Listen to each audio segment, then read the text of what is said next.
पुरी जिल्लार प्रसिद्ध वैष्णव क्षेत्र भाव में परिचित साक्षीगोपाल मंदिर रे सोमवार श्रीकृष्ण जन्मोत्सव पालित करा जाउछि।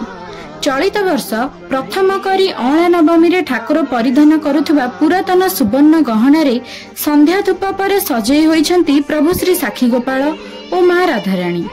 साक्षीगोपाल दुर्लभ वेश दर्शन पूजार्चना और सांस्कृतिक समारोह निमंते आज सकाळ 10टारू श्रद्धालुंक समावेश देखिबाकू मिलिछि। सेवायत संघ पक्षर आयोजित श्रीकृष्ण जन्मोत्सव उपलक्षे विश्व शांति महायज्ञ और भजन समारोहर आयोजन करा जाउछि। स्थानीय अंचलर छोट छोट पिला माने आज दिन 3टारू श्रीकृष्ण और श्रीराधा बेशरे सज्जित होई आध्यात्मिक नृत्य और संगीत परिवेषण करिसेंति। मंदिर को फूलमाला और आलोकमाला रे सजा जाइछि। संध्यारे उपमुख्यमंत्री प्रभाती परिडा, आईन मंत्री पृथ्वीराज हरिचंदन, सांसद डॉक्टर संबित पात्र और सत्यवती विधायक ओम प्रकाश मिश्र जोग देवार कार्यक्रम रही।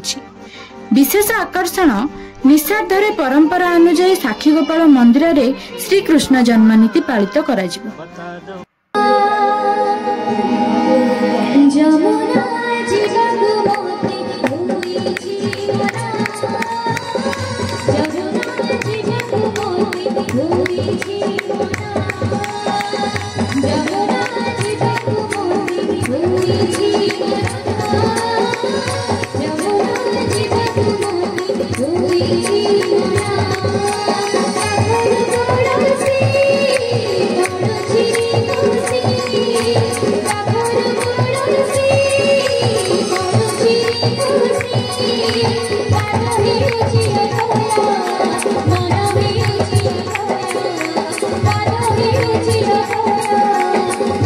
Thank you.